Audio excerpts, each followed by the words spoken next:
Hello and welcome back to Interact Global, the free virtual edition of Nomensa's Interact conference. Firstly, I'd like to say huge thanks to Henny Swan of Tetralogical for her talk earlier this morning on inclusive design principles. Today is all about accessibility and inclusive design, and we're going to be exploring how both individuals and organizations can design more inclusive products and services. Coming up later on this afternoon at 3 p.m. UK time, we're joined by Brandy Bora of Verizon, whose talk will educate designers and the accessibility community on typical ways accessibility is forgotten in the design process. And Brandy will provide tactical design-focused solutions. There is still time to sign up for those that haven't, so head on over to our Eventbrite page to do so. Up now, however, we have a conversation on the commercial impact of accessibility with Alastair Campbell, Director of Accessibility here at Nomensa, and Heather Hepburn, Accessibility Lead at Skyscanner. Now, we all know that accessibility is good for business. Smart businesses understand the need for their products and services to be able to be used by everyone. However, many businesses see accessibility as a cost and don't include accessibility in every stage of the design process. In this conversation, Alastair and Heather will discuss where the commercial opportunities come from in terms of accessibility, how to foster a culture of accessibility within an organization, and how businesses can ensure they're being as inclusive as possible. As always, say hello to each other in the chat and join in the discussion. Just make sure your chat settings are switched to panelists and attendees, and that way everyone can see your messages. Also, if there's any issues with the stream or audio or anything like that, please do let us know there. And also, please do submit your questions for Heather and Alastair using the Q&A function. Finally, we're using auto-generated captions for this session. Some of these might not be 100% accurate live. However, when we share these talks publicly, we will ensure that the transcripts are accurate. So yeah, without further ado, I'll hand over to Alastair and Heather. Thank you. And so, yeah, we're trying to tackle the commercial sort of aspects of accessibility. And in this conversation, Heather is from Skyscanner, so travel industry. I'm going to try and represent other organizations that I've worked with from a sort of e-commerce or other points of view.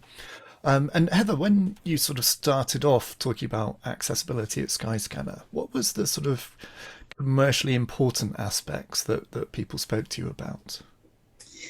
Hey, hi everyone. Hi, Alastair. Yeah, so when we first started talking about it, I guess I was asked for a business case quite a lot because it was that thing of, okay, it's a new discipline for Skyscanner. Why should we do it? It was very much a case of whoever I was speaking to, I might change actually what I was saying, because I think what's important is different to different people. I guess the main thing, though, the top of the list is that it would increase our audience size.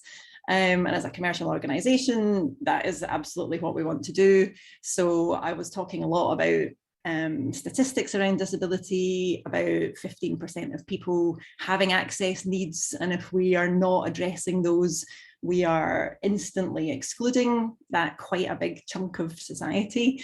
So nobody wants to do that. And I think at the time as well, when we first started, this is a couple of years ago now, people didn't really realize that we were excluding. So much of it is to do with education and understanding, and that's basically what we've been focusing on for the last couple of years. But yeah, the business case is long. That's the big one. Obviously, it makes the experience better for everybody if you adopt accessibility and best practices. We're also improving customer loyalty and retention.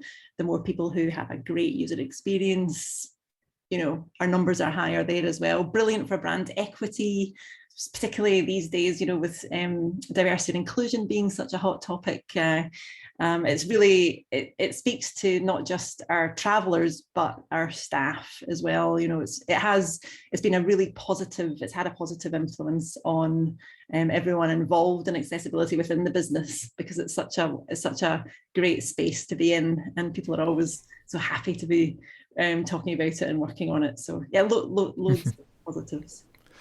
Yeah, and with other organisations, and here at the beginning, I was trying to think mostly about what people first think of as those commercial ones. So when I've been working with sort of e-commerce organizations, or essentially retail organizations with an e-commerce sort of arm, that extra reach was sort of one of the key things that was important, and also hard to quantify in some ways. I found it's quite useful to look at things like the click away pound kind of statistics from certainly from an e-commerce point of view, and the highlights on that, for if people haven't come across that, is, you know, out of, I think this was in 2018, out of 166 billion that people essentially spend online in retail, about 17 billion you could assign to people with disabilities that would be affected by accessibility issues and might go somewhere else.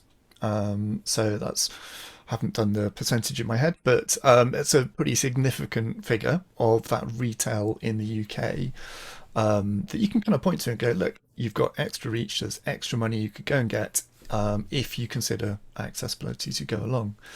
And the other main one people sort of talk about to start with, I think, is often reducing complaints. So it might come across as a little bit defensive, but sometimes in e-commerce, sometimes more in kind of general services, it seems to be about, you know, making sure people don't come back and complain, because that creates a cost for a company. You know, if you're needing to deal with complaints, you've got customer services people who are going to be tied up by these sorts of things, and that will go into other parts of the business. And it can lead on to kind of brand issues in terms of when those complaints become public, because you're not dealing with them very well. So in terms of those starting points where people quite often come to us as, you know, accessibility experts, that's quite often where they're starting from, is that, you know, either getting extra reach or reducing that cost, essentially. So that's quite often the starting point. But it's interesting what you were saying about there were kind of added benefits you noticed as you went along, such as that kind of positive aspect you get inside the company. Is that something you've had to sort of work hard at, or people coming to you and sort of talking about, you know, accessibility from different parts of the organization? Yeah, so we have an accessibility guild meetup it used to be every month, but it's now every 2 weeks. And actually quite a few people say, who come along to that, so we call them accessibility champions, they say that it's their favorite meeting of the month. You know, it's just always such a happy space, and it's so great to see progress across the business. So yes, we focus hugely on our product development processes and getting our products into an accessible shape, but we've tried to reach out across the entire business. So I speak to teams in legal and office management and all over the place, and people are really getting behind it. And I can see all the improvements happening across the board. So not just in the product, but, you know, everywhere. And it really does make people happy. And I can't remember who said it recently, but there is higher retention in people who are involved in accessibility and other CSR initiatives, that, you know, it just makes people feel like they're doing something like purposeful and worthwhile. So definitely seen happiness there. Yeah, for sure. Yeah, and Matthew Barnett's in the comments was saying also minimize exposure to legal liability. Yeah. Was that important in your conversations? Yeah, do you know, it has been. Actually, when I first joined Skyscanner, it was one of the lawyers, our internal lawyers, who had actually been focusing on accessibility before I came along. So there are, I mean, yes, there are laws here, there are laws in the EU. None of them are super strict on us, but we operate in America, where it is a different situation over there. And I think we would fall under some of those. There's some airline acts that people who are issuing tickets have to be accessible, and I think we would fall into that. So it's also just about preparing for all of that. And it was a shame, actually, with how Brexit happened, that the EU directive didn't then come across to the UK. But It certainly has still for public organisations, and I'm sure it's just a matter of time for commercial organisations like us. Things will be tighter.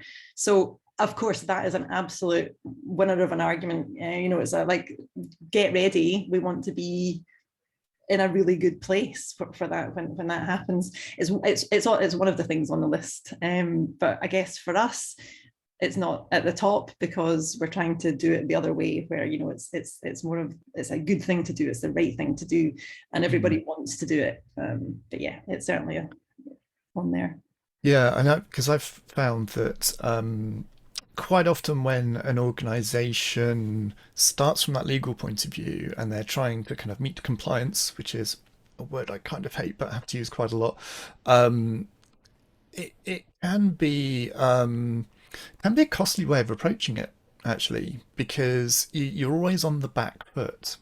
So for organizations that are focused on compliance, the method they tend to use is, we'll build our stuff and then we'll test it and then we'll kind of fix any little accessibility issues that we have coming up. But that does also always mean quite a lot of reworking, after you've built your thing, and then accessibility really does look like a cost. And what I found is really helpful is, after having kind of got buy-in from your very senior stakeholders, hopefully people saying, yes, we want to make accessibility a priority, going into the teams, and you might state the legal case. You might say, well, this, we do have to do this, by the way, but then also going into the, how do you design accessibly, rather than how do you test at the end of the process. I'm sure lots of people have come across and talked about the kind of shift left aspect, but I do find that you do need to transition away from the kind of legal case to the how do you do it as part of your process, rather than relying on that legal case. Has that been your experience? Yes, 100%. And yes, we talk about shifting left all the time, because I think initially, again, people, when I first started talking about it, the misconception was there that it was up to the software developers, or the engineers as we call them, to do accessibility, to build in an accessible way and to test it. But if they are being handed designs where accessibility hasn't been considered, then they have no hope to be able to create a beautifully accessible experience. So I've done a lot of talking to our design teams and our content writers to just get them on board with the principles of accessible design. Even the marketing team they're killing this at the moment. It's so good. Because I bang on about it more to product teams and product designers, but the marketing team just last week sent me some visuals to say, we love this, but we know that the color contrast is lower than accessibility, is lower than the standard state. What are your thoughts? And they wanted to be consistent because they'd run this campaign before, and it was basically white text on a kind of orangey background. And I was saying, well, you're right, it's not meeting the guidelines. The black text version that you've shown me does meet the guidelines. My advice would be to do that. And they came back and said, yes, we've done it. So it's great to see that, even reaching out as far as marketing. But something actually that we've just done very recently with the rest of the design team, or the product designers, we've just introduced a new Figma accessibility toolkit, or sort of annotation toolkit. So when they create their designs, they can now annotate them. We've started really simply to start off with. It's just 3 different annotations that they can add on to their design before they hand it over to build. And it just starts that conversation with the developers. Okay, we need things in this focus, we need things to read in this focus order, or here's the accessibility text for these elements. And the other one is just heading levels, just marking up the different heading levels. So starting really, really simply, but just giving them the tools to use. So that's actually been a really good thing. And there's heaps of these things open source on Figma that you can just grab and pull in and start using. And we just wrote up some guidelines and did a workshop, and trying to just get more people to use it. But it's going well. It's going well so far. And even if it just sparks that conversation between designers and developers, it really does make such a huge difference there. And I think the writers have such a big part to play in it as well. I don't know how much you guys work with like UX writers or content designers, but their role is massive when it comes to accessibility. They're writing visual content, but they should be handing over, as well as the visual content, any hidden content. So our alt text or our area labels or anything that a screen reader is going to hear. And we want that to be in the same tone of voice as our visual content. So I think it's their role's crucial. We've got a great team of UX writers here, so that I'm lucky in that respect. But I think it probably really starts there, along with the design team. Yeah, and just in case people are thinking, you know, what's the commercial sort of aspect of this? I always see it as kind of a seesaw of return on investment. So, you know, how much extra can you get from working on accessibility in terms of, you know, extra audience reach, more people coming through your kind of almost marketing funnel, if you like, and becoming customers and that sort of thing, or buying more things. But there's also that return on investment is how much does it cost to actually do? So all of these things that kind of shift left, like annotating the designs, getting the right people to do your content, like alt text, these all actually reduce the total cost of making a thing accessible, and you build it in as you go along. And yes, we quite often work with content designers. The one that most vividly sticks in my mind, I have to say, is doing sessions with the NHS digital team, where obviously they've got lots of interesting rashes and other various conditions to describe, and their sort of tactics with alt text and captions and what's visible and what's not visible it was very interesting work that will forever stick in my mind. A bit harder than describing a holiday destination, yes. Yes, it can be, but also e-commerce has some really tricky problems actually. So imagine you're like buying clothing online, and you typically have like a gallery of product images, and it's basically the same product from 15 different angles, maybe with color variations and things, and the amount of alt text you should theoretically have on that would potentially not really help anyone is quite a lot. So there are quite often these very much design considerations where, if you were thinking about that as a sort of an experience that's going to be perceived in different ways by different people, thinking that through as early as possible can save a lot of time later, because we quite often come in at the end of that process and have to talk to people about, well, yeah, this product page is not working very well because we've either got lots of duplicate things going on, or actually there is no proper visual description of your product. So it's having those thoughts, and particularly it can get complicated when you might actually have like some kind of third-party integration that's actually pulling all those images in, and you don't even have control of what's coming into your page.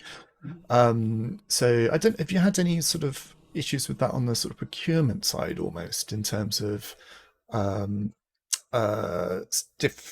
different systems pulling in different content. We do have an image system called Binder that where we pull in lots of different images from lots of different locations or sources, and they don't come with alt text, or if they do, then it's we don't really want it to be saying whatever it's saying on, whatever someone else has written. We talk about this all the time about when to include alt text or not. And for us, it can be really, really tricky. So for example, if we have a hotel and we have an image gallery, say of 15 images showing different rooms and the hotel from different angles, how far do we go with that? And we have thousands of them. So is it even possible to do it in the first place? We haven't solved that problem yet, but it's definitely a topic of conversation that is a very interesting one. It's the same with holiday destinations. We use like city visuals all the time. We use a lot of illustration as well, actually, to make everything a bit more interesting, and it's very much part of the Skyscanner brand. But is it annoying? Is it just annoying for someone who's listening on a screen reader to hear a description of an image where it doesn't really, well, it doesn't help their experience? You know, we talk about that, we debate that all the time. Actually, what are your thoughts on illustration that is there to enhance the brand of a page, but actually, if someone's just trying to get through something quite quickly, it would probably be annoying? What do you guys recommend? So I've come across two schools of thought on this, and I'm going to generalize horribly, but and I'm basing this on conversations I've had with people who use screen readers, people we've had in usability testing, and quite often you will hear some people say, well, you've put that image or illustration there for a reason. You're trying to convey something. I would like that experience as well. So I'd like some form of description. Keep it concise, but it would help to have some form of description there. And the bit where I mentioned about generalizing horribly, I've come across some people who have never had sight, born blind, who seem much more task orientated.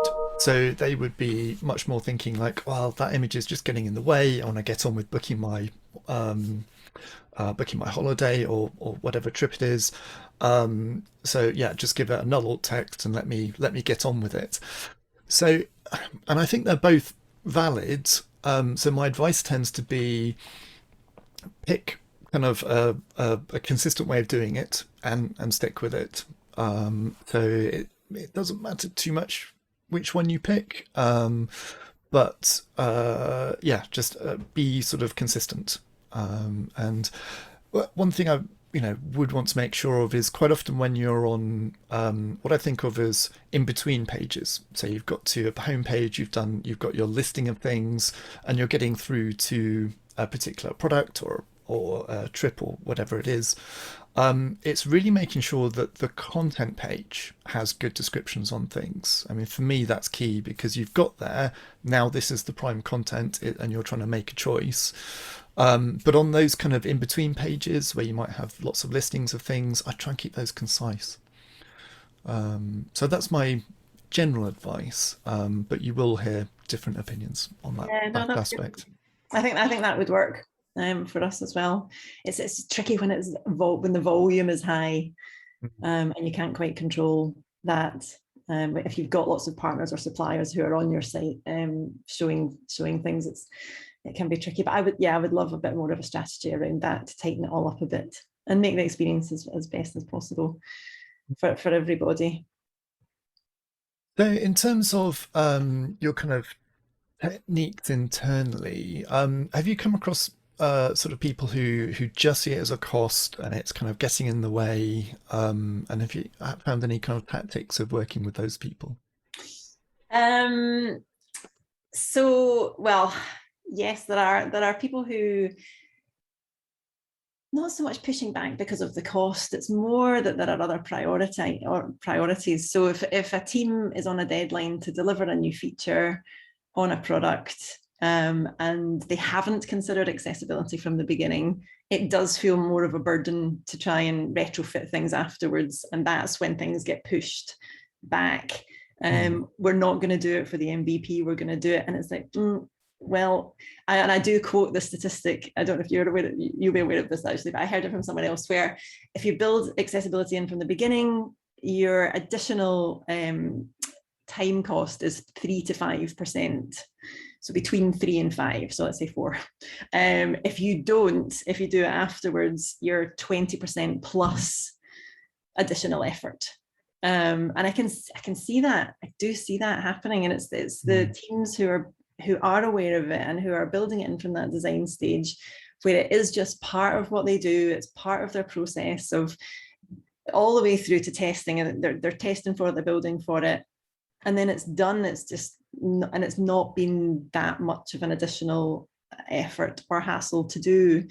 It's the teams that don't necessarily understand how straightforward that can be, that are the ones that are saying, oh, we'll do that later.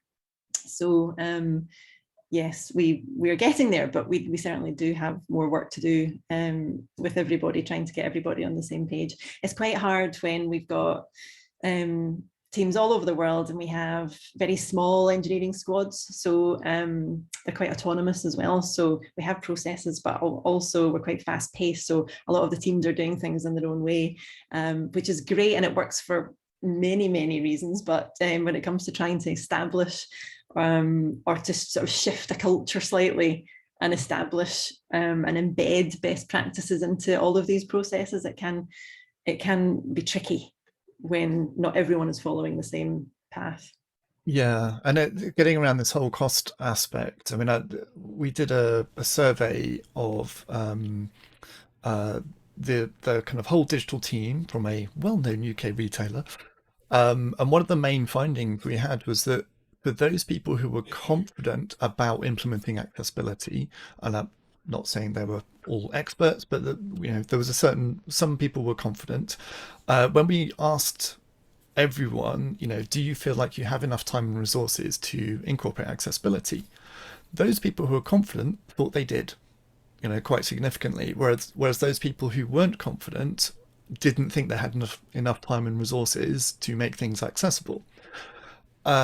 And that almost sounds like a truism, but it just really goes to that education point of, if people understand how to incorporate accessibility, it actually, it doesn't take you much extra time, if any, but it's those people who don't know that, that's when you end up re-implementing things, and that's when you have to sort of spend lots of cycles working out how to do stuff, that it does seem to be a sort of big extra cost. So it is very much kind of an education thing. And I've mentioned this as my kind of hobby horse before, but typical designers and developers, on that typical path to becoming a designer or a developer, accessibility is barely mentioned in most cases. Yeah. So it really does kind of put the onus on organizations to kind of take on that kind of training or education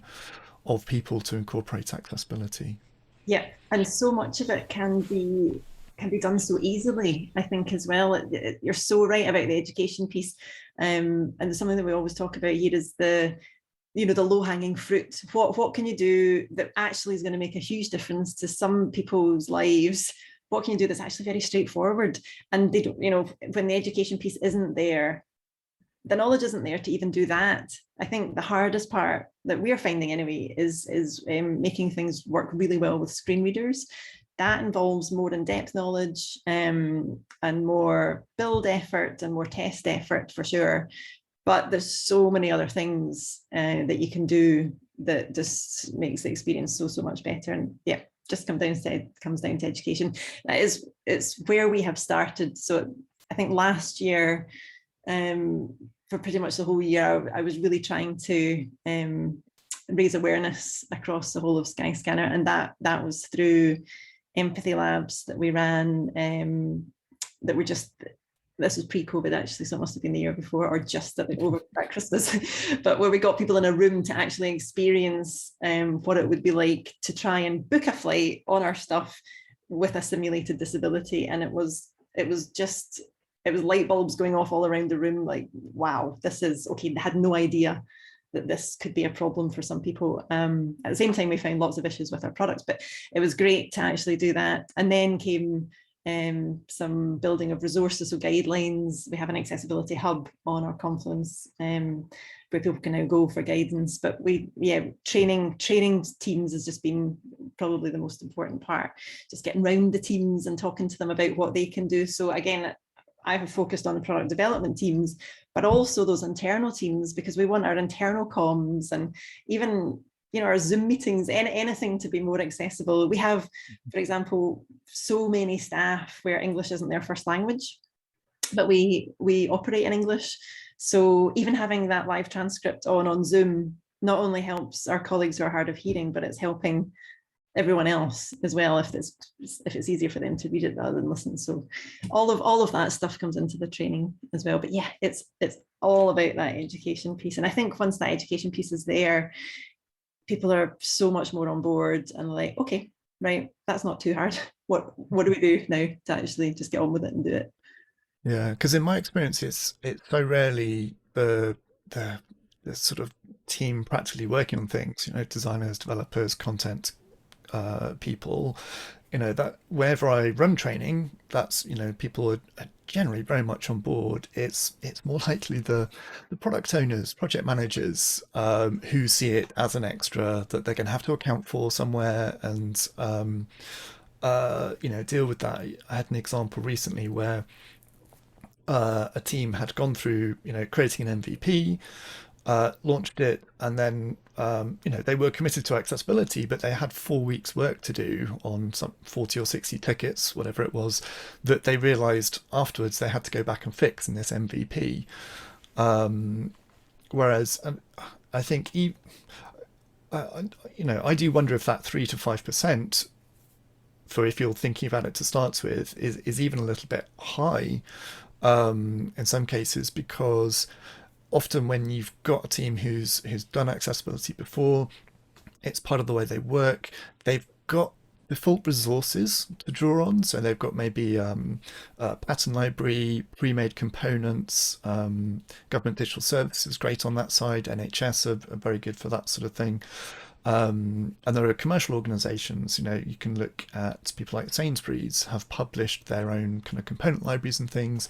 So when you've got those default resources to draw on, it makes it so much easier to just, okay, I need this component, put it in there, job done. And there will be certain things like, I don't know, heading levels or the actual sort of content, alt text words on the page that might need some attention.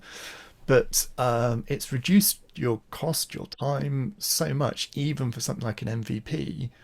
I think the NHS X was the team at the time, had a great case study where, because they were building from all these pre-made components, they actually got their project done more quickly than most other projects of a similar size and more accessibly. So if you can really ramp down that cost aspect by having good shared resources, that makes a huge commercial difference as well. That component library is crucial, and it's the first thing that Nomensa audited for us. I don't know if you remember a couple of years ago, but our design system. So I think you audited our web components and our first, and then we did the app components. And crucial if you're lucky enough to have a design library and everything is accessibility is considered in there, you're halfway there. Yeah, you're pulling in already accessible components. It's just a case of building them on top of each other in an accessible way, which is another skill, but great to have a good place to start like that for sure. Yeah, so I think our key strands are, education, good default resources. Is there anything else you've done to sort of help foster a culture of accessibility in your organization? So I guess trying to build it into everyone's processes is the biggest challenge for me at the moment. But I think once that is established, then I can really say that we have made a culture shift. So I've been doing a lot of work with the design team and the developers as well, looking into testing frameworks that they can use in a more automated way that is just going to pick up issues, before we go live with anything. I did actually chat with our product managers, and I agree with what you said about that can sometimes be the sticking point, because they are working to deadlines, they have so many other priorities, but when I talked to them, it was very much a case of, you guys are so pivotal to this and so key, because you should be expecting accessible design coming in this way, and you should be expecting accessible build going out that way, and allow time for testing, make sure everyone's aware that we're doing this.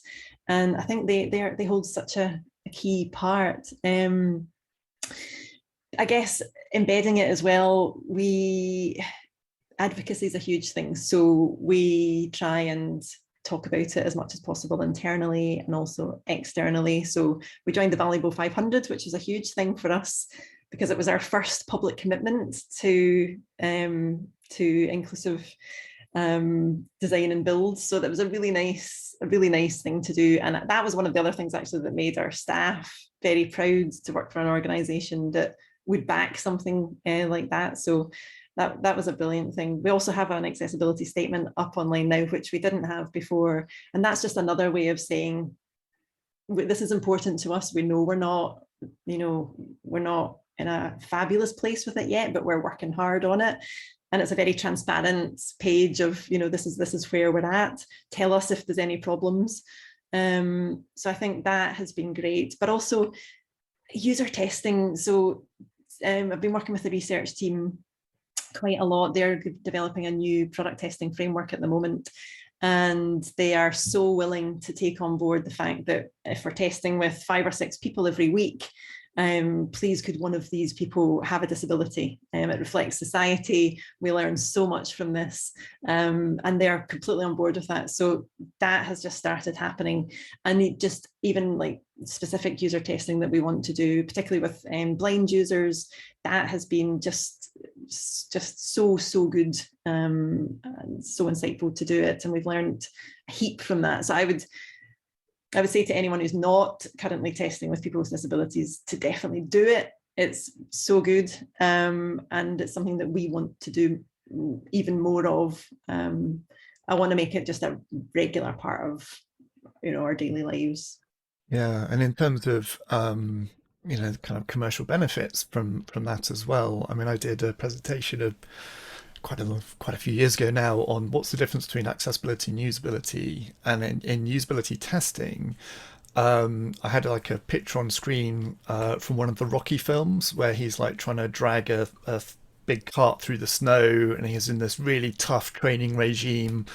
And that was kind of how I was trying to almost encapsulate usability testing with people with disabilities, is that not that it's hard to do, but it's a much tougher test of your product. So it's really puts it through its paces, and it will highlight things that you wouldn't necessarily notice from just testing with the general public. So a couple of examples, because going through with assistive technology can be slower, more cumbersome in some ways. It actually, you focus on particular areas first. So you might get to the navigation at the top and make your decision then instead of scanning the whole page. So how good is your top navigation? How good is that at getting people to where they're going?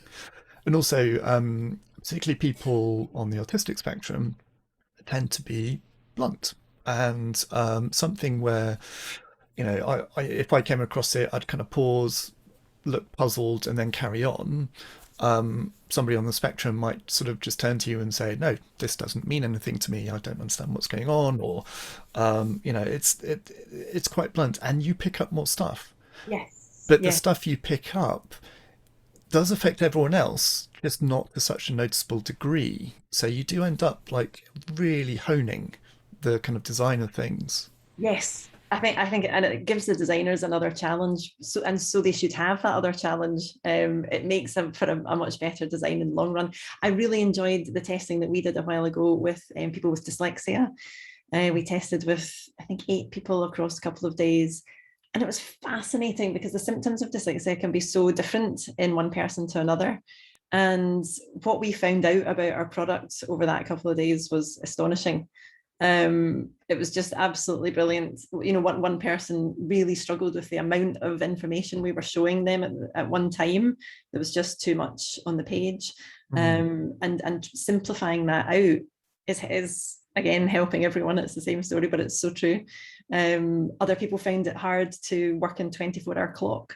So it was just even small things like that actually made a huge difference to their lives. Understanding of filter and sort, the words that we just take for granted that mean something that didn't mean that to some people. So fascinating. And I want to do that definitely, yeah, a lot more. And we did that actually, for anyone listening who's keen to do any of that, we actually just contacted for that, just Dyslexia Scotland, and asked if they had any volunteers that would like to do that. And the response was fantastic. So you don't have to go through the big agency and get the people who are sourced. You can actually do it through charities, and if you're willing to manage it yourself. We paid them, actually. It wasn't huge, it wasn't completely voluntary, but we did pay them. It was great. It was so worthwhile. Yeah, very, very useful. So we do have a couple of questions that have come up, which I'll just read. So Chi Huat, I hope I'm pronouncing that right, has read a book that advocates for universal design instead of accessibility design to make this approach more accessible. What are your thoughts on this? So I'll probably tackle this one. So I would see kind of universal design or inclusive design, I think is the usual term these days, is kind of the bigger umbrella. So accessibility tends to, you could see as an attribute of a product, how easy it is for somebody with a disability to use. Inclusive design is more the methodology for getting there. So whereas some people will sort of put accessibility in a fairly narrow constraint, and so maybe approach it from a compliance point of view or meeting guidelines point of view. Inclusive design just sort of implies that you're approaching it more from a user-centered design point of view. You might be doing user research to sort of find requirements, and maybe even co-designing with people with disabilities.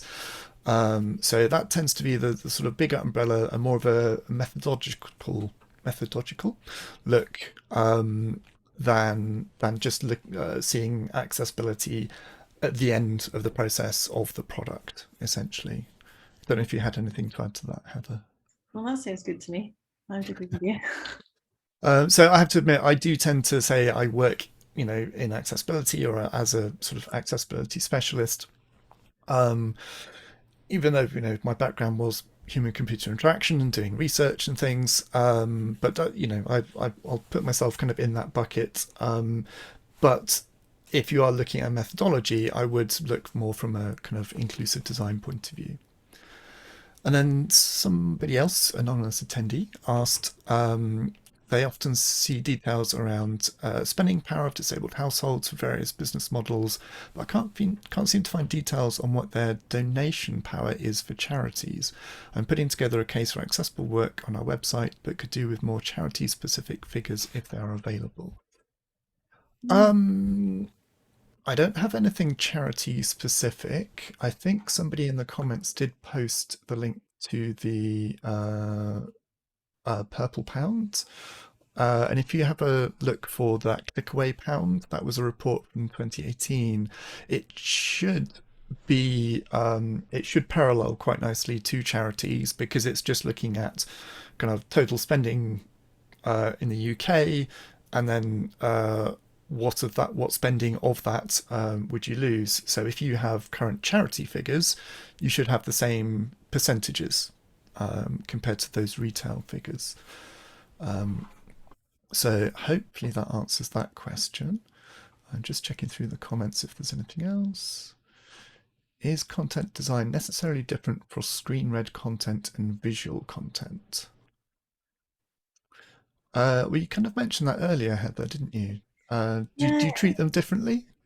They shouldn't be treated differently. So it's all about a user's experience through a flow, and we want to give them the information that they need to get through that flow. The differences are that people aren't expecting it so much, so the developers might need a bit of education as to what it is and how to build for it. But as a writer, I actually started off as a UX writer, so I'd be writing visual content and hidden content, and it would all be in the same copy deck. So I would provide a copy deck to the development team, having worked through it with the designer, and it was just part of the list of text. It should it should flow, it should be in the same tone of voice.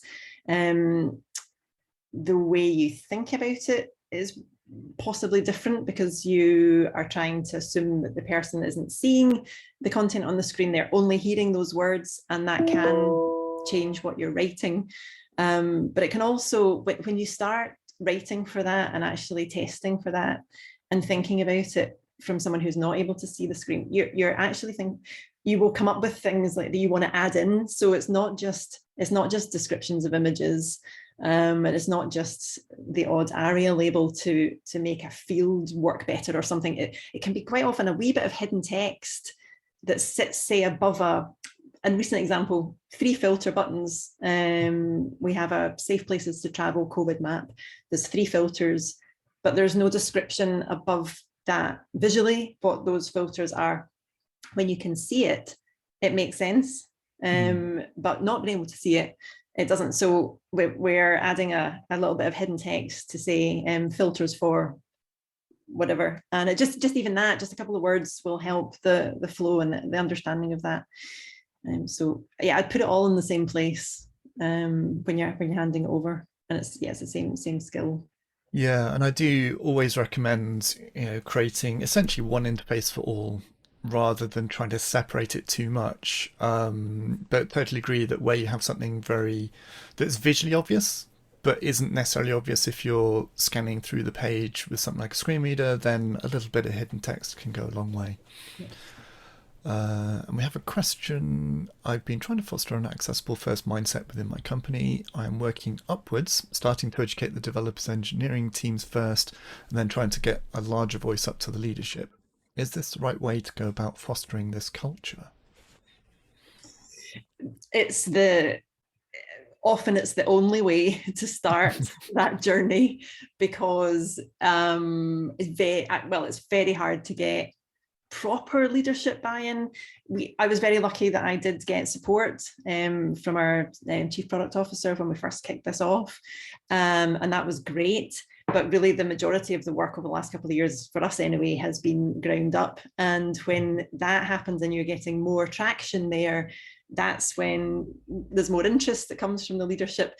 But to do it really well, if you could get things mandated from leadership and that real push down, it would be so much easier to do it that way if you can. But I just know, well, it's harder, definitely harder to do. But from the developer side, getting them on board can be quite straightforward, really. And I saw another question there about how do you get them on board. I do a lot of showing before and afters. So I show people really struggling with, and particularly if it's your product and they've had something to do with it, or if it's a page that they have built, show a struggle. We had a date picker calendar that was an actual blocker for screen reader users. They could not pick dates on that calendar. Now, if you show that to the person who's built, the team who's built that, people are on board straight away. So we do an awful lot of that kind of trying to get folk on board. That's how we do it. And also just showing, do you do the same thing, Alastair? Yeah, I mean, it's built into the training that we tend to do as well. But it's I know I'd be very careful with kind of empathy or sympathy based things, but just showing the impact, almost from a kind of logical point of view. Developers will tend to get on board very quickly with, so we've got a certain number of users, doesn't really matter how many, they are there. And if you just implement this in a slightly different way, it's going to work. And it doesn't have to look different. You can generally have the same design. But yeah, you can make it work. I find that's very useful. And there's one other sort of key kind of linchpin I tend to see in processes. It varies by organization, but for a lot of organizations I've been working with recently, getting something into the acceptance criteria for any particular kind of feature seems to be a very kind of key point. But there's always this balance between you don't want to chuck 50 guidelines into an acceptance criteria because that will just be ignored as noise after a while. But if you can get sort of the focused, particularly for date pickers, I mean, that's a really good example where, must be able to, type it into an input, if you can't use a calendar, must be announced in a particular way. There's sort of key things you can get into the acceptance criteria that means people are cognizant of it through the whole process, instead of it just being left to like a testing thing at the end. Yes, I would love a library of acceptance criteria that we could just pull from. So we write it all, and then, the product owners or whoever are creating the tickets can just pull out what they need to do for. I think that'd be such a wonderful thing to have. Well, there is an open source thing a bit like that. I think it's produced by T-Mobile. I will tweet a link out to it afterwards because I don't have it to hand right now. But basically, you kind of tick, is it a web page, and whatever components you might have on it, and it comes up with some default acceptance criteria. Oh, nice. I think they do need updating. I spotted a couple of things I would want to add, but it certainly seemed like a very good kind of starting point, and it's open source, so you could fork it for your own organization, and I think that would be sort of a good starting point that I've been talking about with a few people. Yes, some of our developers or development teams do have it on their PR, part of their PR process as well. So there's a list of 3 or 4 things, and it's high level. Does it work with a screen reader? Does it work with magnification? And does it work with keyboard only? If you can say yes to all of those, or at least if it's on the PR ticket or template, it's reminding people that they have to check those things. And then you want to work out ways of testing those things in an automated way, but also how best to do it from a manual perspective as well, because it will need both. Yeah. And just having that kind of baseline knowledge to go with it, our training covers, how to test keyboard only, how to test with kind of zoom and contrast and with screen readers. So if you've got that kind of training built in, it means your acceptance criteria or PR. Sorry, is that like a definition of done? Yeah. Yes. It's how they, if they're. We don't have a QA team, so if once something's been developed, that goes out, and other developers will check it. So it's a checking. Right. Thing. But yeah, so as I said, if you can rely on that base knowledge being spread across the teams, then you can have much more concise kind of criteria or testing type of things. Mm-hmm. Which again hopefully goes to that reduction of cost or even perceived cost of accessibility. So that's kind of all I wanted to cover. Did you have any final thoughts, Heather, or things that I haven't asked about? I think there was another couple of questions in the chat. Did you cover those? Possibly not. I've covered all the ones people put to the Q&A. I think you just covered that one about showcasing the benefits of accessibility directly to developers to convert them into accessibility champions. So yeah, definitely about showing the impact and getting people to test their own things. Do you embed best accessibility practices into your design system? If so, how do you best document for this? Light touch or well-informed details? Well, this is a timely question for us because we are just working on our design system's called Backpack, and we're about to start working on Backpack 2.0.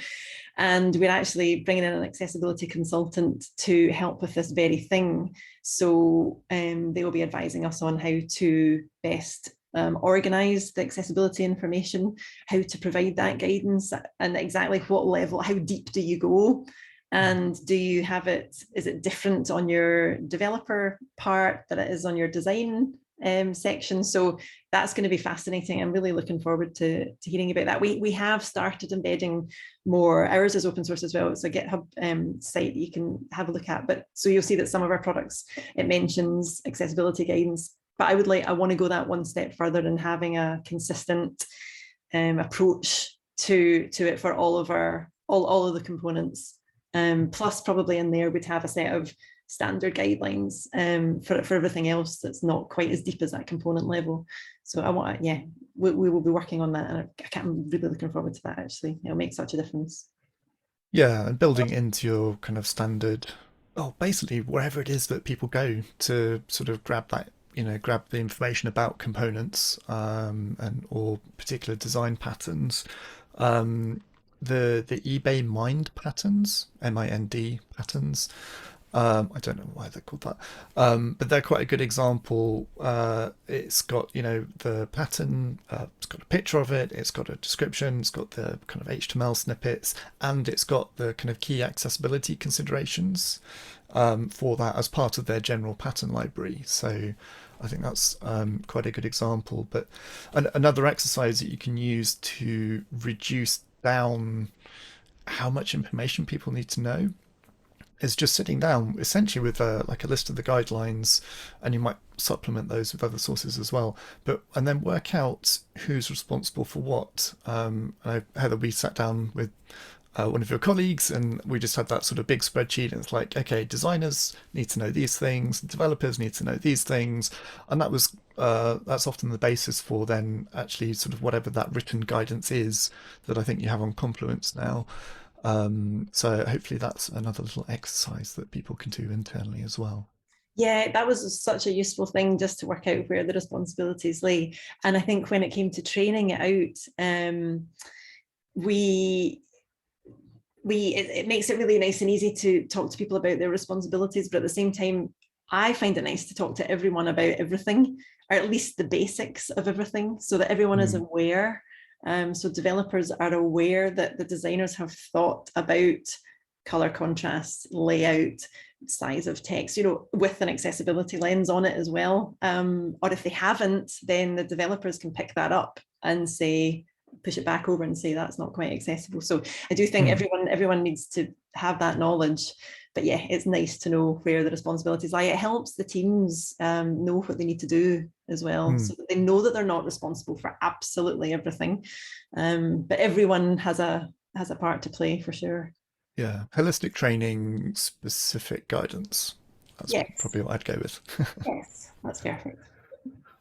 Okay, we should probably give Henry a chance to get ready before the next thing, but hopefully that's a good discussion.